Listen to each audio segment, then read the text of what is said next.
시간이 꽤 됐습니다. 제가 교육전사로 사역을 시작한 이래 오늘 연천장로교회 담임 목사로 이르기까지 사역을 감당하는 동안에 적게는 부서사역, 파트 부서사역으로 사역을 감당했고 폭넓게는 전체 교회를 총괄하는 담임 목사의 사역, 이 목회 사역을 현재 감당하는 가운데 있습니다.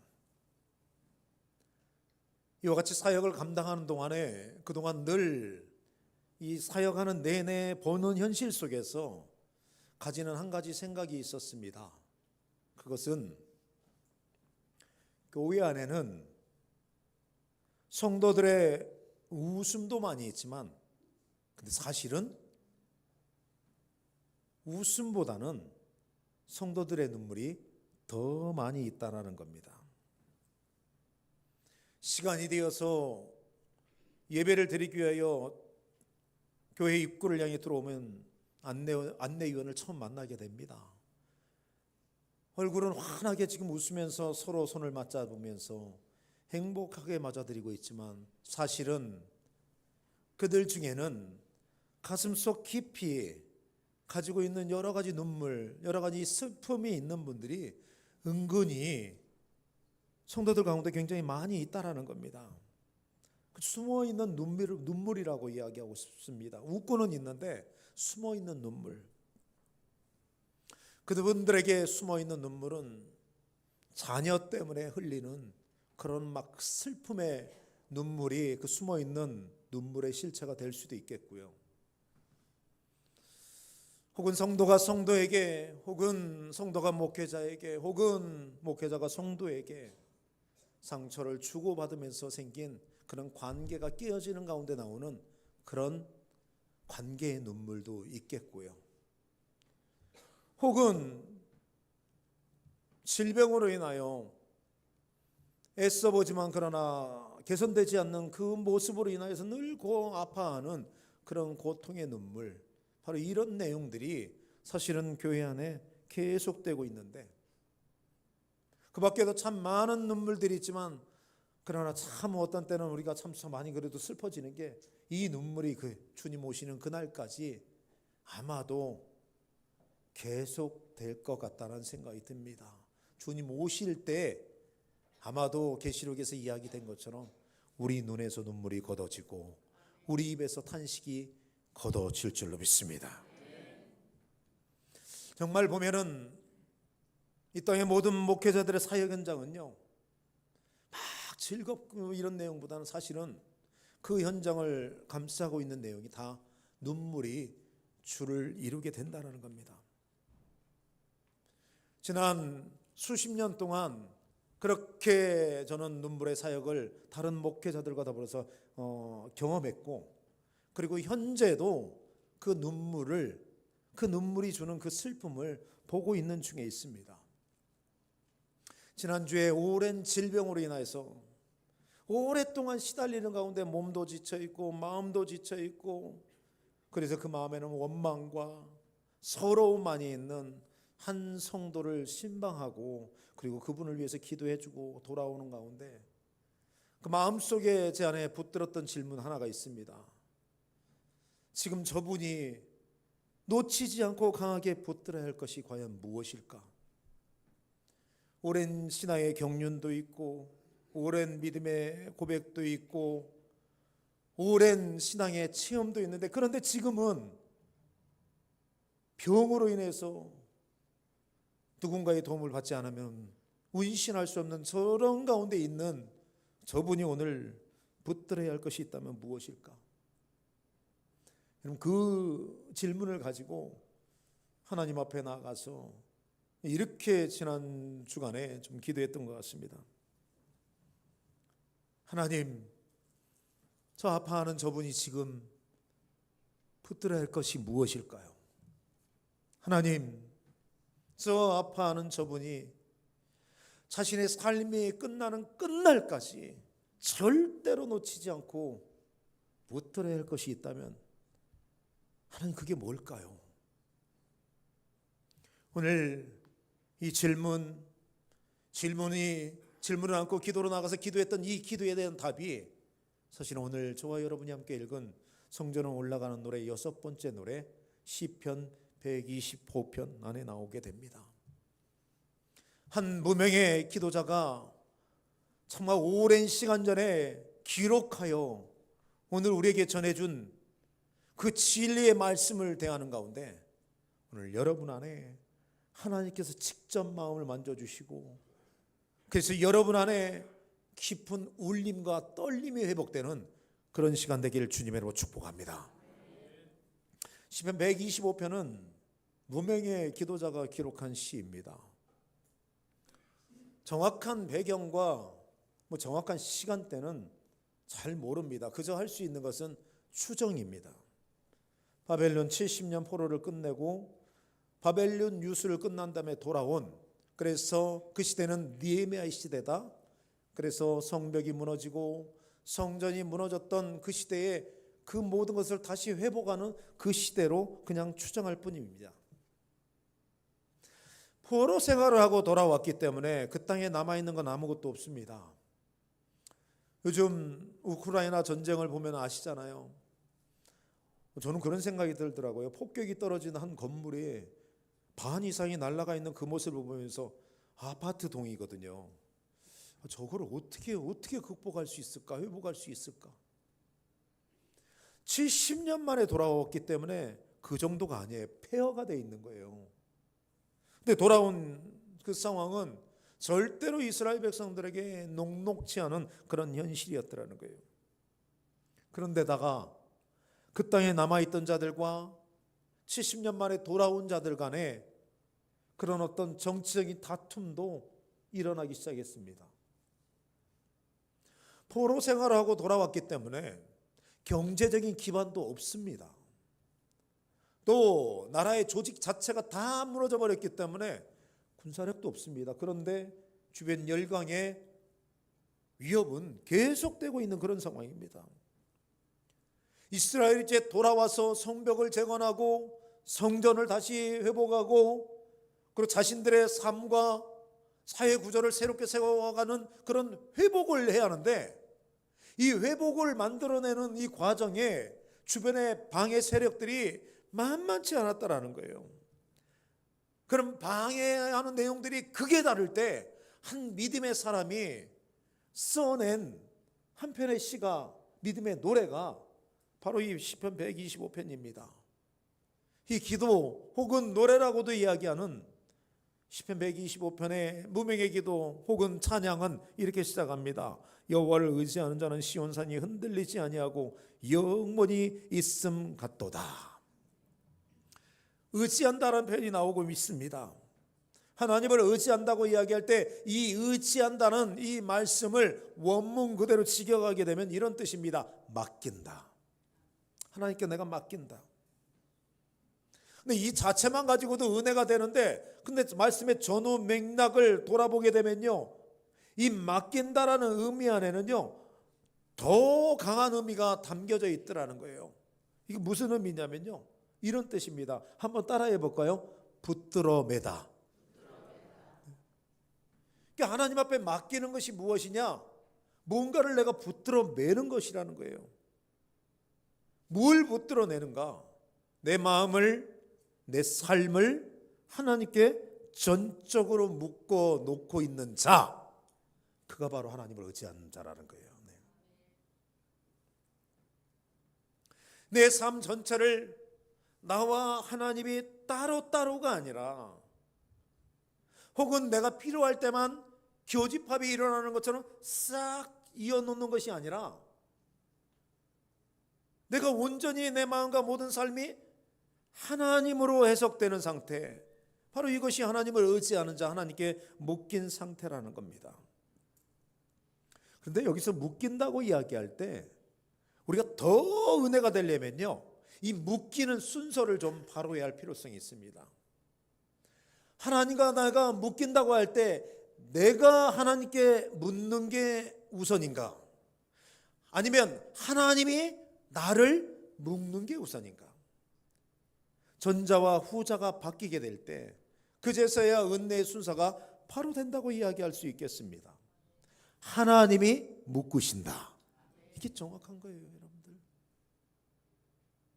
우리가 이런 관점에서 보게 되면요, 만약에 이런 관점이 아닌 상태에서 하나님을 의지하라 하면요, 굉장히 부담될 수 있습니다. 내 마음과 삶을 다 묶어야 한다고 하는데 내 것은 없는 상황인데 이게 쉽겠어요?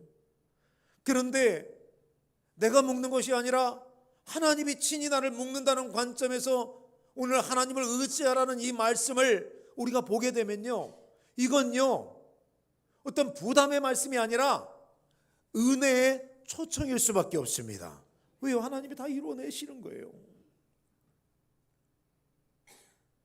그것을 그래서 우리는 은혜라 이것을 부를 수 있겠습니다. 자, 뭉영의 기도자가 하나님께 묶였어요. 하나님이 나를 막 묶으신 거예요. 마음이 묶였고 삶이 묶여 있어요. 근데 그 묶인 결과를 뭘로 표현하냐면요, 오늘 말씀을 보니까 산에다 비유하고 있어요. 시온산, 여호와의 산으로 보셔야 합니다. 하나님의 시온산을 여호와의 도성이라고 하고 시온산을 여호와의 산이라고 하거든요. 산 자체만 돼도 사실은 흔들림이 없는데, 근데 거기에 하나님의 산이라는 이름이 붙어 있더라는 거예요. 시온산. 이 시온산은요, 다른 많은 것들이 다 흔들리는 가운데에도 절대로 흔들리지 않는, 영원히 변함이 없는 영속성을 상징하고 있더라는 거예요. 이 말은 세상은 끊임없이 변합니다. 여러분, 지금은 이제 고인이 되셨지만 삼성의 이병철 회장의 두 번째 아들 이건희 씨가 했던 멋진 말 있죠? 뭐 빼고 다 바꾸라고요? 마누라 빼고 다 바꿔라. 네. 세상은 그래요. 정말 바꿔야 산다니까요. 근데 세상은 그런 변화가 너무 당연시 여기고 그리고 그 변화를 요구합니다. 근데 오늘 시온산을 대비시켜서 오늘 이야기하는 건요, 그런 변화가 하나님께 필요가 없다라는 거예요. 하나님은 그저 어떤 존재로 존재하는 변함없는 존재로 우리 앞에, 우리 가정 앞에, 우리 교회 앞에, 세상 앞에 하나님이 존재하고 계시더라는 거예요. 따라서 오늘 시온산으로 비교하고 있는 이 말씀을 보면서 우리에게 와닿는 것이 있습니다. 하나님께 붙들린 자가 어떤 사람이냐, 하나님께 묶인 사람이 어떤 사람이냐, 시온산이 변함없이 요동하지 않냐고 그대로 내 앞에 서 있는 것처럼 내 삶이 그렇게 하나님 앞에 확실히 묶여 있어서 내 삶도 요동하지 않는다는 확신의 말씀인 줄 믿습니다. 네. 하지만 이 부분에 있어서 우리가 오해가 없었으면 좋겠습니다. 묶는다고 하니까, 하나님께서 나를 묶는다고 하니까, 내가 한번 예배 드렸다고 해서 내가 하나님께 묶임이 일어난다? 아니에요. 그거 오해입니다.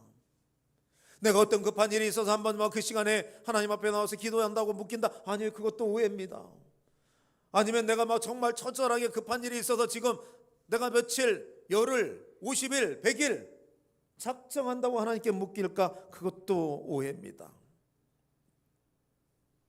내가 진짜 하나님께 묶였다고 이야기하려면 어떻게 해야 하냐면요, 내가 주인 삼고, 그 찬양 있잖아요. 내가 주인 삼은 자리에서 내가 내려가고 그 자리에 하나님을 올려드릴 때, 다시 말해서 내 삶의 주도권을 하나님께 맡길 때가 진정으로 제대로 된 하나님께 묶임이라는 이야기예요. 그런데 말입니다,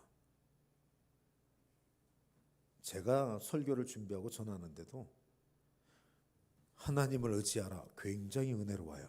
나만 그런가요? 하나님께 묶이라 굉장히 은혜로워요. 그렇죠? 저는 그래요. 굉장히 은혜로워요. 제가 듣기라도. 물론 멋진 말 아니고 제가 유명한 사람이 아니기에 이거는 없을지라도, 근데 제가 준비하는 데 있어서 그 자체가 하나님을 의지하라, 삶의 주도권을 하나님께 맡기라, 굉장히 은혜가 됩니다. 동시에 심각한 질문도 하나 나옵니다. 은혜가 동시에 오늘 저와 여러분 안에 있을 법한 질문은 이런 겁니다. 한번 따라해 볼까요? 정말 하나님께 맡겨도 될까? 하나 더 해볼까요? 정말 내 삶을 다 드려도 될까? 여러분, 다 드릴 수 있고 다 맡길 수 있습니까? 이 질문에 오늘 2절 말씀이 답을 줍니다. 우리 2절 한번 같이 한번 읽어볼까요? 2절입니다.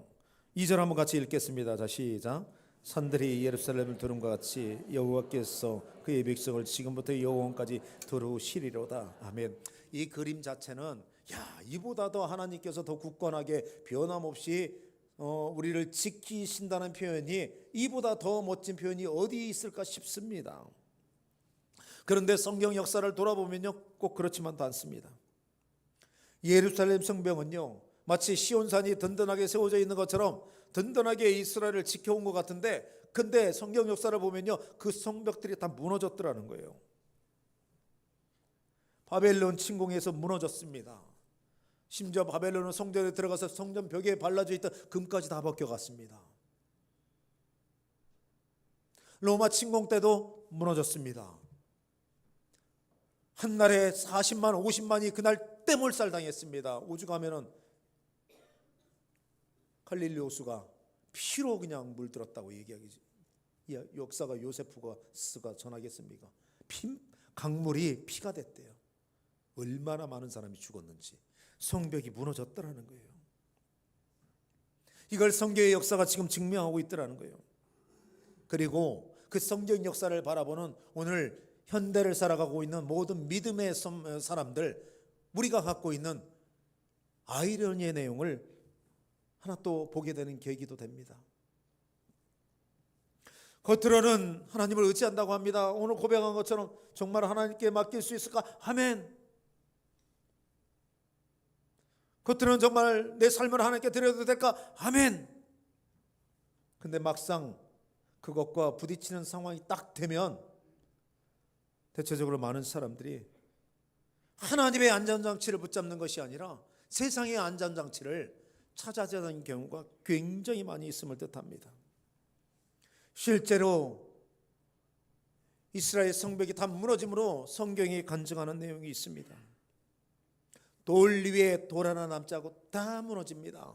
성경은 하나님의 성이 무너진 이유, 하나님의 성전이 무너진 이유, 그것을 이렇게 이야기합니다. 하나님의 영이 거기를 떠났다. 그러니까 우리를 지켜주는 내용이 보이는 성벽이 아니었더라는 거예요.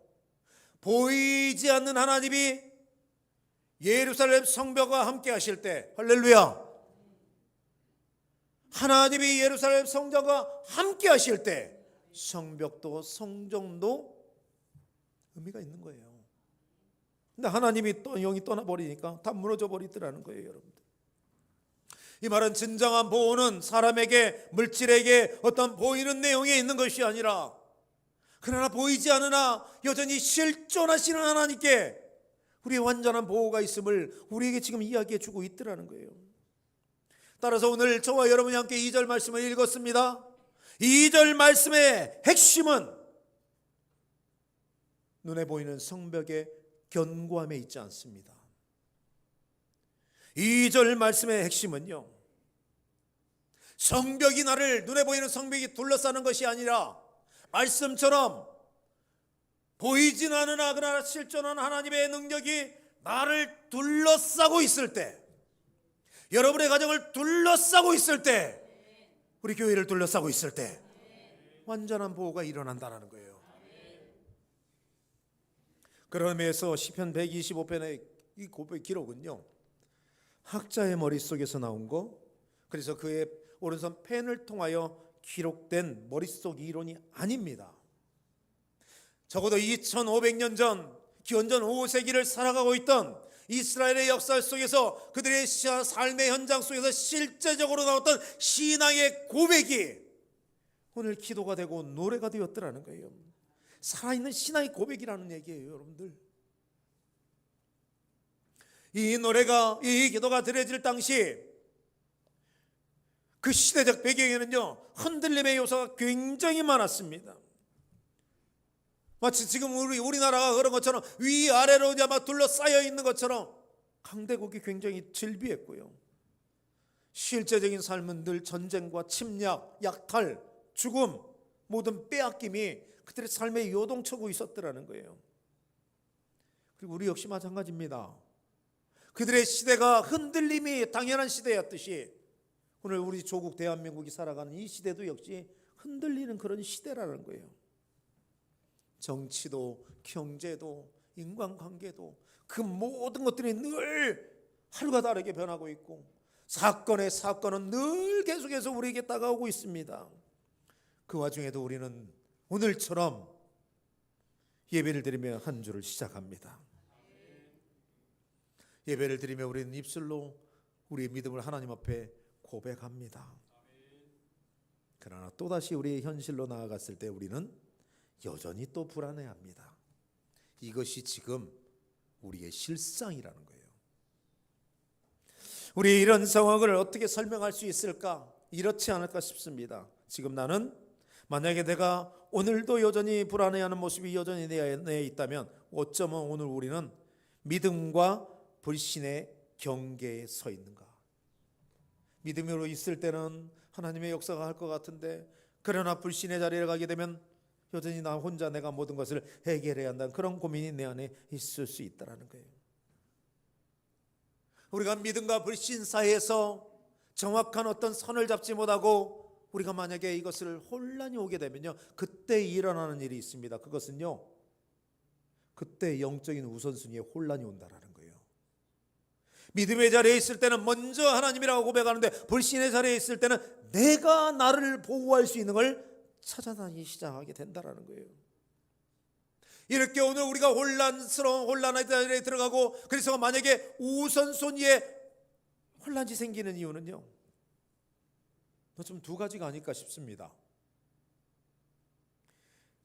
내 삶을 시온산처럼 요동하지 않게 보호해 주시는 하나님에 대한 기억 자체가 없기 때문에, 혹은 내 삶에 하나님이 시온산처럼 보호하시는 그 은혜의 역사에 있기는 있는데 굉장히 희미해졌다라는 거죠. 하나님의 말씀은 믿음의 선진들은 오늘 우리에게 끊임없이 경고합니다. 변하는 것에 자기 자신을 맡기게 되면 너도 변하고 너도 무너진다. 살 길도 오늘 우리에게 알려주고 있습니다. 지금 내가 살 길은 환경의 안전이 아니라 그 환경의 안전을 잡아 이끄시고 있는 하나님께 살 길이 있다. 네. 이런 정황을 볼 때 오늘 말씀은 굉장히 단순하지만 그러나 굉장히 강력합니다.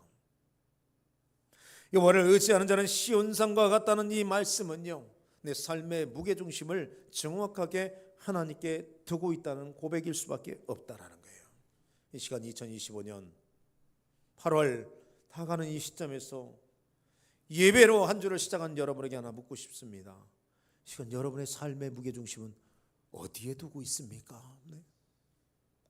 사업하시는 분들 혹시 매출 전폐에 두고 계십니까? 나는 좀 경제적인 건 넉넉해, 건강이 중요하지, 건강 진단에 그 매표 두고 있나요? 무엇인지는 모르겠습니다. 이 시간에 여러분에게 이렇게 이야기하고 싶습니다. 아니, 제가 얘기하는 게 아닙니다. 말씀은 그게 아니라고 합니다. 그것에 위안을 삼지 마라. 온전한 위안은 오직 하나님께 있다. 오늘 정말 여러분의 마음을, 여러분의 계획을, 심지어 여러분의 미래를, 그 모든 것을 하나님께 묶으세요. 그때 하나님께서 여러분에게 하나님이 친히 준비하시는 그 고백, 여호와의 일의 은혜가 무엇인지 여러분의 삶에서 보게 할 줄로 믿습니다. 자, 그런데 오늘 우리가 이와 같이 정말 하나님의 말씀에 대해서 아멘하고 고백했지만 또 역시 우리에게는 하나의 불편한 진실이 존재합니다. 예배 자리에서는 정말 믿습니다 합니다. 목사가 믿습니까 하면 아멘하고요. 말씀이 그렇습니다. 아멘 다 합니다. 그런데 현실의 자리에 들어가면, 그러니까 오늘 이 주일날 예배를 드리고 월요일이라는 시간을 내가 맞이해서 내 삶의 자리로 들어가게 되면 현실의 무게가 나한테 막 와 닿고 있거든요. 그 무게가 막 내 어깨를 짓누르게 되면 그때부터 변화가 일어나기 시작합니다. 그 순간 오늘 우리 안에 스물스물 보이지 않게 살짝 들어오는 내용이 있습니다. 이렇게 들어옵니다. 한번 해볼까요? 혹시 불안입니다. 네, 불안. 지난주에도 이랬는데. 가끔 여러분들 그런 얘기 있잖아요. 오늘 뭐 꿈자리가 안 좋은데 혹시. 그러면 저 꿈자리 안 좋으면 어떻게 하죠? 어머니들 뭘 안 하시는 것처럼 다 꿈먹은 버리고 계실까? 아들한테 딸한테 막 전화하잖아요. 내가 오늘 꿈자리가 안 좋다, 오늘 조심해라 하시죠? 다 웃는 분들은 한 번쯤 다 해보신 분들이에요. 혹시. 여러분, 오늘 시편 125편을 기록한 이 무명의 기도자는요, 바로 이 지점을 파고듭니다. 혹시. 불안해하고 있는 125편을 쓴 이 시편 기자가 파고 지점 안에 들고 있는 그 지점을 채우는 내용이 불안이고, 이 불안은 날이 갈수록 계속해서 그 사람의 모든 부분을 채우고 있더라는 겁니다. 재료는 다양합니다. 갑작스러운 건강 이상, 갑작스러운 경제 위기, 많은 내용이 우리 안에 있습니다. 근데 이런 불안의 실체가 그냥 단순히 상황이 힘들지 않고 더 이어지는 것을 우리가 3절에서 보게 됩니다. 우리 3절도 우리 같이 한번 읽어볼까요? 3절입니다. 자, 3절을 함께 읽겠습니다. 자, 시작.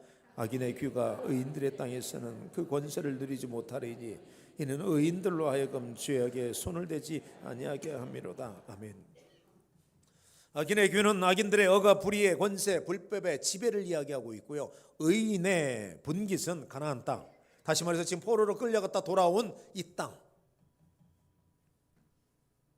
하나님께서 주신 이스라엘에게 주신 기업, 우리가 지난주 광복절 예배 드렸지만 하나님이 다시 되찾게 해주신 이 나라, 우리 조국 대한민국이 하나님이 주신 기업이라는 거예요. 네. 근데 돌아와 봤더니 내가 의인의 모습을 가지고 돌아왔는데, 근데 돌아와 보니까 현실이 녹록지 않다고 얘기했습니다. 악인들하고 뒤섞여 살아야 돼요. 심지어 그 악인들이요, 의인들 위에 올라가 있어요. 지금 그 형국이 어떤 형국이냐면요, 의인의 위에서 악인이 막 발로 밟아 누르고 있는 그런 형국인 거예요. 지금 한마디로 얘기해서 악인이 득세하는 세상이 있더라는 거예요. 그리고 그들이 돌아온 이스라엘 백성들이 살아나야 할 삶의 실제 상황이라는 거예요. 근데 그 실제 상황이 과연 이스라엘의 얘기로만 끝나느냐? 그렇지 않다는 게 문제입니다. 현대를 살면서 하나님 나라를 꿈꾸면서 믿음을 지키며 살아가는 오늘 우리 시대에도 그들이 돌아왔을 때 악인이 득세하는 걸 보면서 긴장감을 가졌던 것처럼 현대를 사는 우리에게도 분명히 긴장감을 겪게 하는 내용이 있다는 거예요. 직장에서 내가 아무리 열심히 일을 해도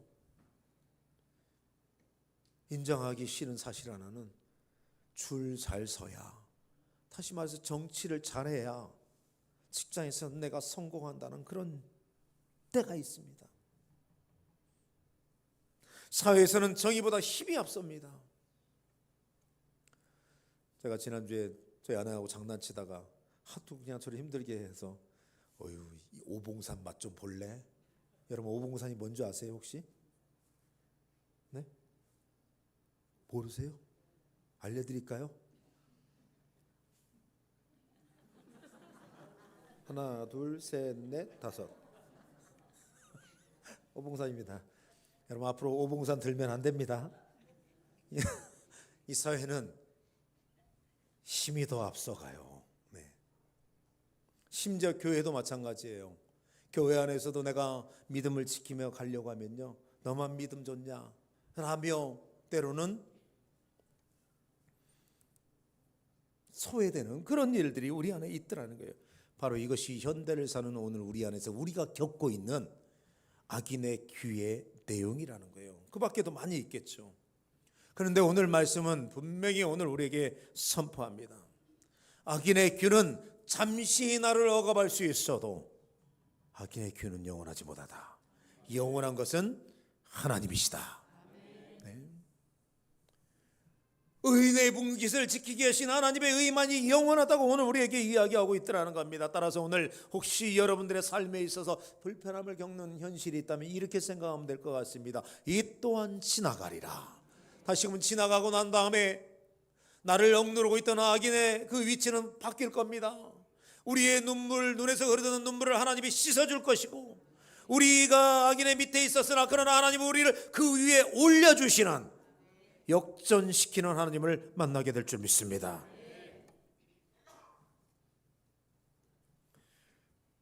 역전시키는 하나님을 이야기하며 우리가 나아가도, 그러나 참으로 정말 여전히 우리 안에 신앙 고백과 우리 의지 안에 생기는 간격이 있음을 부인하지 못합니다. 앞서 말씀드린 것처럼 주일에는 하나님만 의지합니다 고백합니다. 근데 월요일날 막 가게 되면 하나님만 의지하겠다는 그 고백이 이제 내 삶의 간격 안에서 실제적인 상황 속에서 신앙 고백과 의지가 충돌이 일어나게 된다는 거예요. 그러면 우리 마음속에 하나의 그림자가 생깁니다. 그 그림자의 이름은 이겁니다. 한번 따라해 볼까요? 만약에 이 일이 잘 안 되면 어떡하지? 내가 믿음대로 하기는 했는데, 내가 하나님 믿습니다 한 것처럼 이 믿음대로 했는데 만약에 이 일 안 되면 어떡하지? 여러분, 또 우리에게는 대책이 있잖아요. 대책을 세웠는데 근데 또 묻는 거예요. 만약에 이 대책도 안 되면 어떡하지? 여러분, 제가 이야기하고 있는 이 만약에는 지난 2주 전에 쓰였던 하나님께서 우리를 도와주시지 아니하였다면 내가 망했으리라 했던 그 만약에하고 완전히 결이 다릅니다. 그때의 만약은 하나님이 나를 도와주셨던 확신을 이끄는 만약인 반면, 오늘 제가 지금 이야기하고 있는 이 만약에는요, 하나님의 은밀한 의심을 불어일으키는 만약이라는 거예요. 믿기는 믿는데 근데 하나님이 일 안 하면 어떡하지? 바로 이것이 무엇이냐면요, 만약에 그런 자리에 내가 서게 되면 그 길이 무엇이냐? 오늘 성경에서 이야기하는 악인이 걸어가는 굽은 길이라는 거예요. 하나님을 불신하고 있기 때문에. 따라서 오늘 이 만약에를 이야기한다면 이것은 우리에게 영적인 거울이 될 수밖에 없습니다. 지금 내가 붙들고 있는 것이 무엇인지 이 만약에를 갖다 붙이게 되면요, 다 드러난다라는 이야기예요. 이 만약에를 통하여 내 마음속 깊은 곳에 숨어있던 여러 가지 두려움이 싹 드러나게 되고, 드러나는 순간 우리의 삶이 다 뒤흔들리게 된다는 거예요. 이런 관점에서 시편 125편은요, 그냥 단순하게 위로의 말씀만이 아니라 나를 향한 영적인 진단의 말씀이 될 수밖에 없습니다. 내가 진짜 지금 의지하는 게 무엇인가? 여호와의 선한 자들과 마음이 정직한 자들에게 선대하소서. 자기의 굽은 길로 치우치는 자들은 여호와께서 죄를 범한 자들과 함께 다니게 하시리로다. 한번 따라하죠. 이스라엘에게는 평강이 있을지어다. 선한 자는 도덕적으로 완전한 자가 아닙니다. 서두에서 말씀드린 것처럼 하나님께 내 마음을 묶인 채 내 삶을 온전히 하나님께 묶여서 하나님을 의지하는 자, 그가 바로 선한 자가 되는 거예요. 이 선한 자는 이 세상을 살아갈 때 여러 가지 흔들리는 요소가 굉장히 많이 있지만, 근데 이 선한 자는 절대로 흔들리지 않습니다. 그 흔들림 속에 무너지지 않습니다. 왜? 하나님이 흔들리지 않듯이 역시 그의 삶도 든든하게 붙잡아 준다라는 거예요. 근데 그 반대편에 서 있는 사람이 문제입니다. 여호와께서 죄를 범하는 자들과 함께 다니게 하시리로다.